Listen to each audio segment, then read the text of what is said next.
Today we've got John Holt. So John, it's nice to see you back at East End Park. It's probably been some time since you were here. Yeah, it's good to be back. To be honest with you, I really enjoyed myself here when I got transferred from Dundee United to here, and it was great. I really enjoyed it. Good bunch of players, good bunch of guys, and you could trust everybody in that team. It was great, and especially Leishman as well.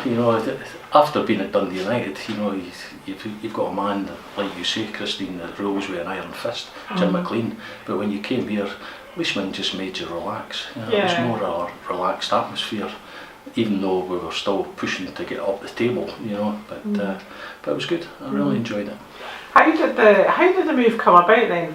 Because you had spent your entire career up until that time at Dundee United, had you not? Yeah, well, I had been 14 years at Dundee United, and it was the fact where I was going through one of these times where I wasn't playing, and I was sitting on the bench. I was getting a game now and again, and then after that, somebody said that Forfar were interested in me, and I heard that, and I thought, I'll go out in the street and go and get a job, and I'll go part-time type of thing. And it wasn't until somebody had said to me that Dunfermline were interested, and I thought, that's good.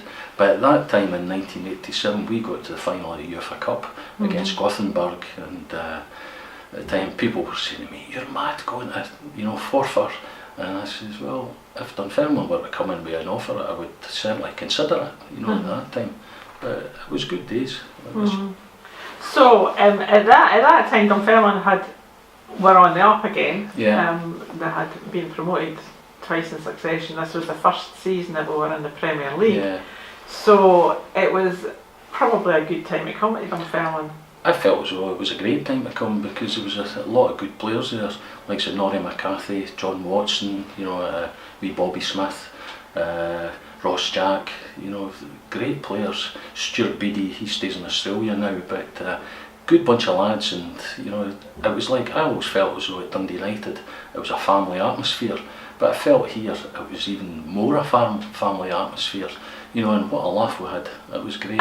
It was great with John Watson and Norrie, the two of them would bounce things off each other, and it was a laugh and a joke in the dressing room. Okay, there was a serious side about the football, but there was a laugh and a joke with the boys, and that's what made everybody get on with each other. Yeah. Aye.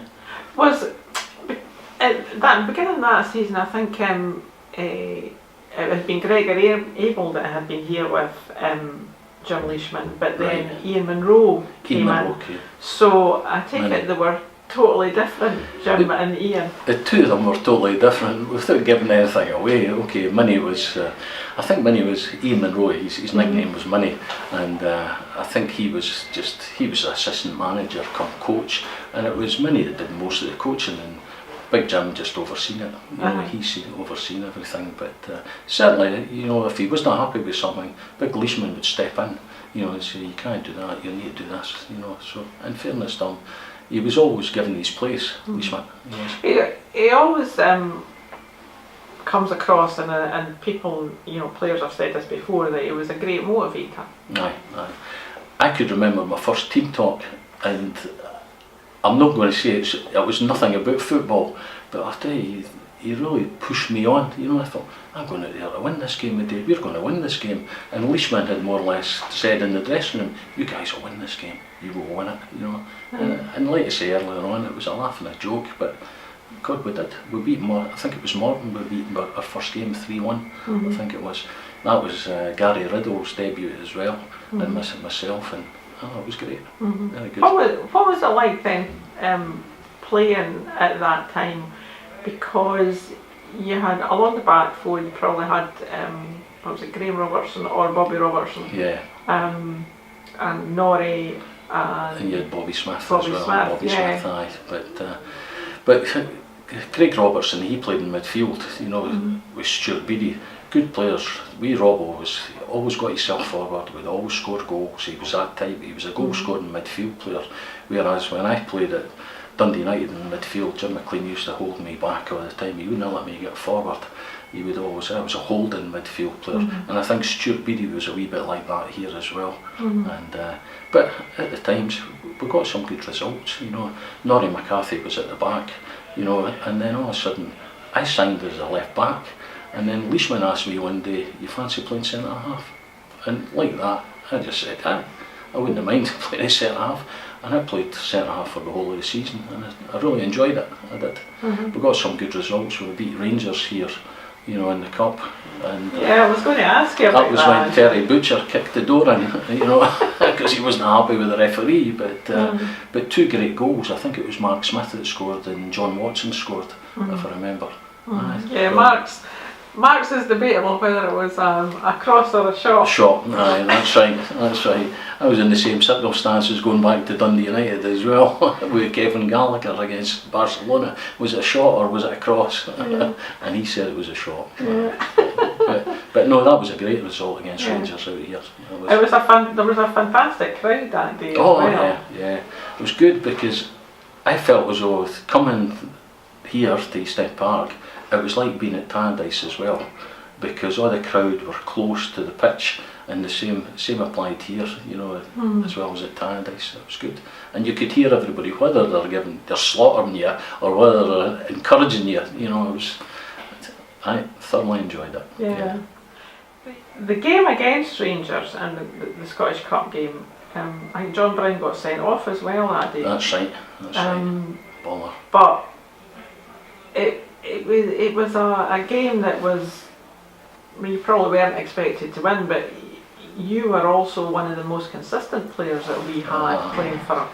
I was kind of lucky here because, you know, a lot of players respected you here, and okay, I was 29 at the time, and something I'd never got at Dundee United because all the players were about the same age and we come up with each other.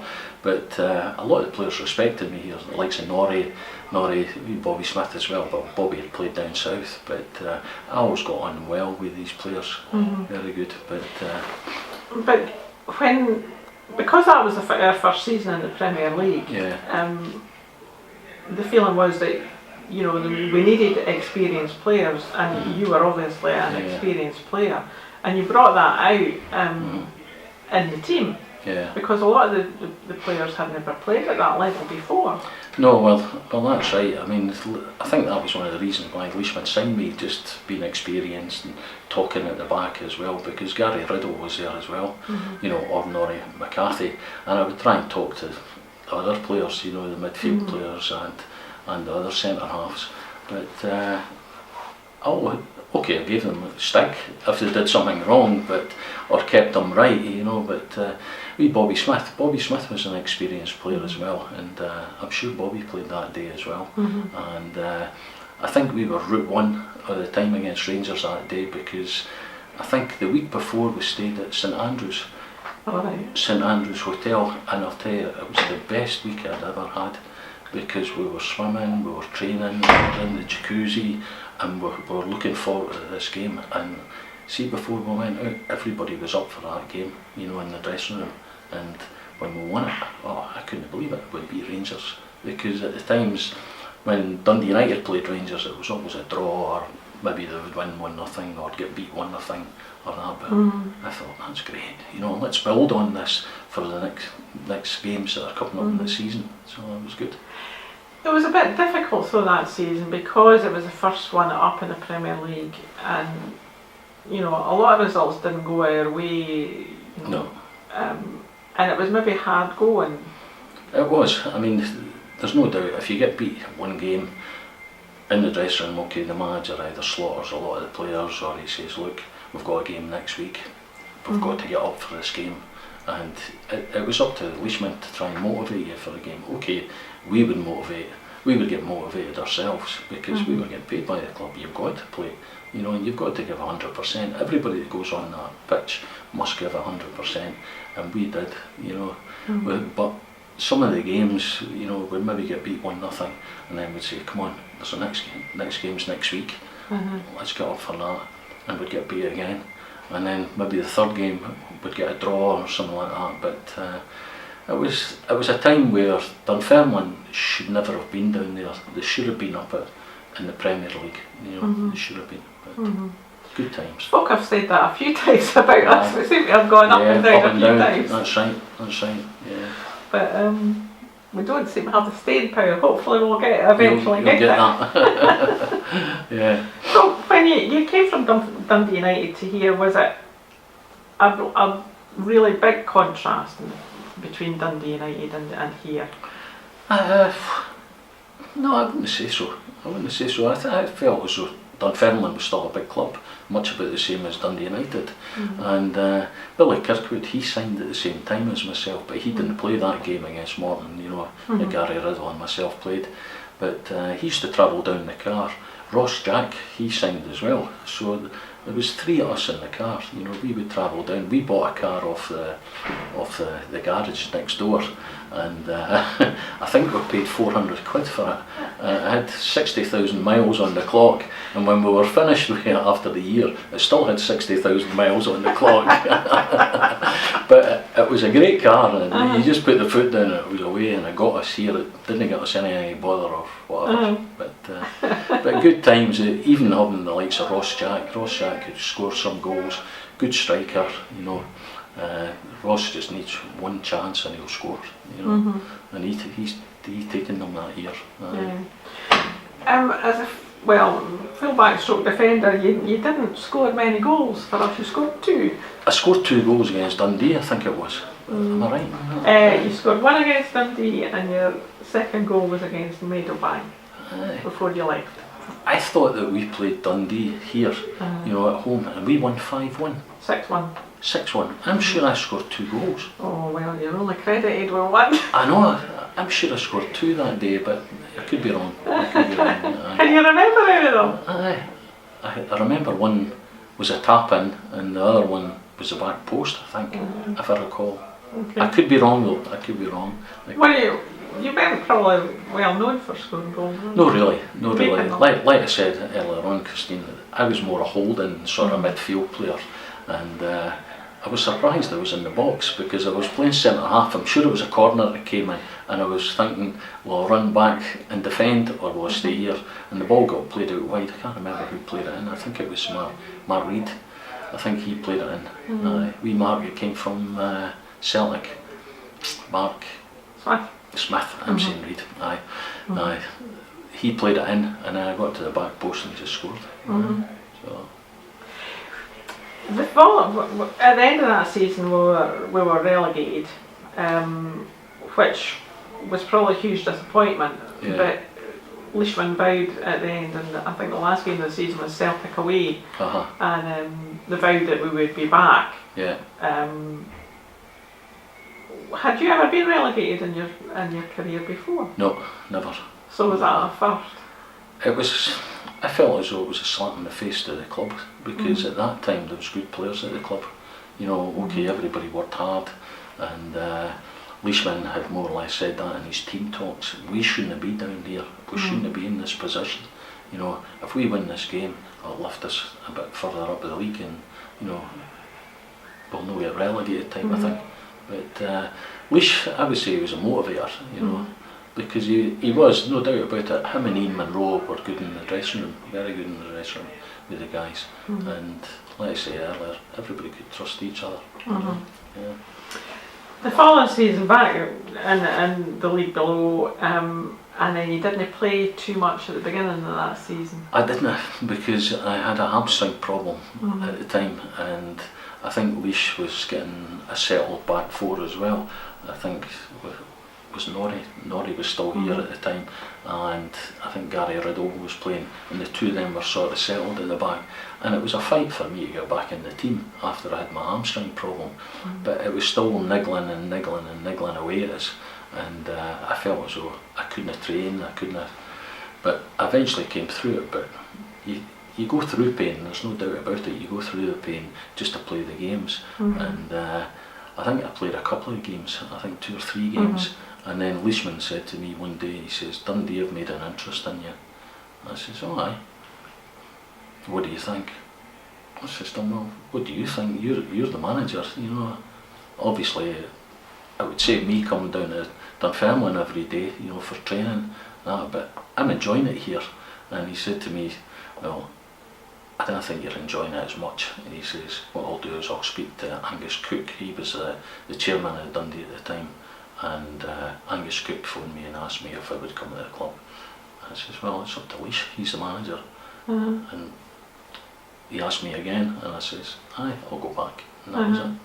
But it was sad because after being at the club for a wee while and enjoying it, and all the guys, you made good friends with all the players, I hated leaving. I did.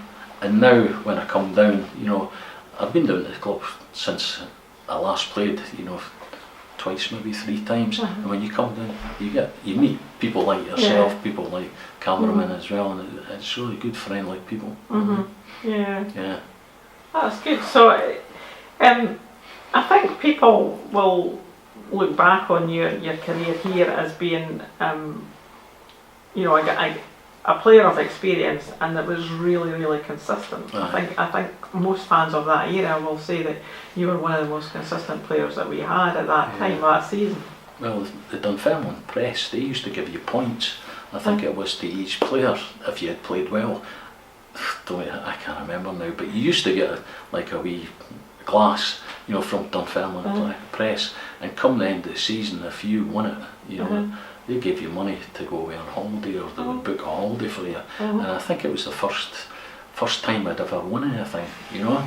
I didn't mean that in a bad way to Dundee United, but and I think it was £400. They gave me £400 Dunfermline press to go on holiday, but they had sort of booked a holiday for 2 weeks, but I didn't want a holiday for 2 weeks. I only wanted a holiday for a week, so I went to Paris instead, and I took my wife with us, and we had a great time in Paris. And there was pictures and everything in the Dunfermline press the following week. You know.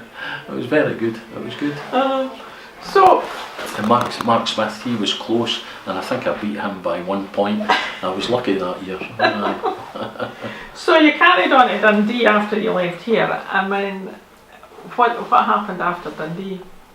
After Dundee, Dave Smith was the manager at the time, and it was the chairman that signed me, Angus Coop. And I got on well with Dave Smith. I got on fine well, and then Dave got the sack, and then they brought in somebody like Gordon Wallace to be manager. And I thought myself, I was still getting reoccurrence about my hamstring. I was still feeling my hamstring, and I thought, when Gordon Wallace comes in, I don't think I'll be here any longer. So Paul Hegarty signed for Forfar at the time, and Forfar made an inquiry about me, and I went part-time and just got myself a wee job, and ended up playing for Forfar. And then after that, somebody else came in at Forfar. It was Tom Campbell came in at Forfar, and the writing was on the wall for me again. It was like, if you're experienced, new managers don't want experienced players in there, you know. So I ended up leaving the club and going up to Devon Vale, would you believe? So it was a case of travelling twice a week up there. So I ended up manager for about 2 months, and then after that I got a phone call from Brian Keith, who was the chairman of Montrose Football Club, and then asked me if I wanted to take the job on, and I did. I jumped at the chance. So it was a wee bit in management I had for, I think it was 2 years I was there. So I thoroughly enjoyed it though. So what does John Holt do now? He works with Dundee City Council. He's a tenant liaison officer. What that means is I work with the construction side of the council, and I'll go in people's tenants' houses and tell them if they're getting a new bathroom or a new kitchen. So no free, you've got to, you know. Well, in saying that, they don't pay for it either. It's the council that they pay for the bill. So it's enjoyable. And we go back to Tannadice. There's Paul Hegarty, Hamish McAlpine and myself. We go back to Tannadice on home games. But I'd like to come down here more often. I would. So you look on your time here as being a positive and you know, a kind of happy time? Oh, without a doubt. Everybody was fantastic. You know, everybody that was in the offices, and everybody was great. You know, Leishman, Ian Munro, and other players as well. And it was sad loss losing Norrie. It was sad loss losing Bobby Smith, you know, and Gary Riddle as well at that time. So, but good guys, very good.